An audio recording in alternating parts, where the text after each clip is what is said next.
Hey everyone, John Farrell from WellDatabase here, making another video talking about kind of our advanced map features. And today we're going to see if we can't take it a little too far and make a messy map. So we've got a map that we've been working on. We've got a 20-year EUR grid behind it. We've got some wells haloed, so there are target wells.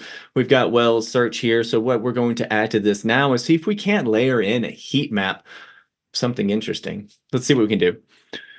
So if I come into this map we're already sitting on, I can see that we've got the land info, which is going to be legal boundary information. We've got EUR since 2010. We've got a set of target wells that we're keeping our eye on. We can see those highlighted right here in the middle.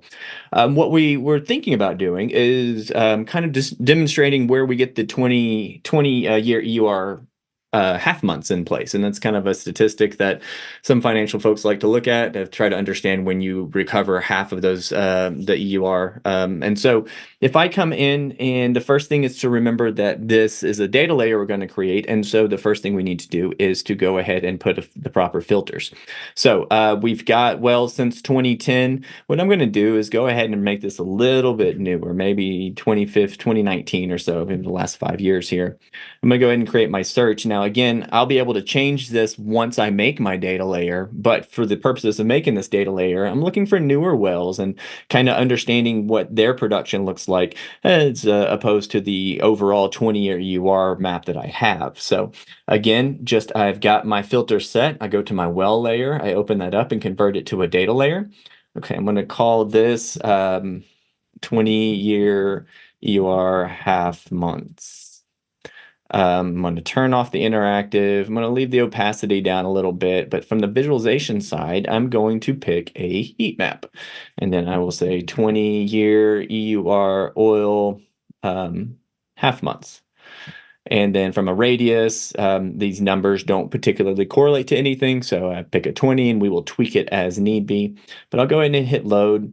And we should see pretty quickly that the heat map comes in. So there's a couple things to keep in mind. One, while I've got my search in place, I can kind of tweak this a little bit to make sure it's what I want. Two, the layers here, they're in order. They're hierarchy. So if I come and I grab this 20-year EUR half month and I move it up to the top of the list, then it'll help me. I'll be able to see my heat map on top of it. Now I got my heat map already kind of an opacity on it, so it doesn't necessarily get in the way of my grid map as much. There's still some we can kind of see what that is doing there.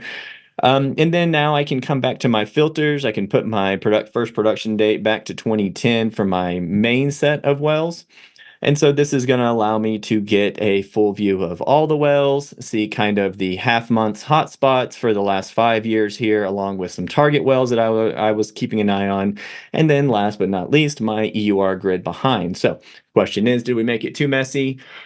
Probably. But that's okay. It's up to you to customize what you can do. And, if you, depending on the plan you are, there are multiple data layers that you can layer on here, rigged layers. You can do different property maps. You can kind of do different visualizations for each of these. And so at the end of the day, making these maps are kind of whatever works for you. And then furthermore, after you're done with them, you can come and pop over here and we can print these maps and we can print them to scale even. And so all your hard work can be put into a PDF, which then you can use for whatever you like.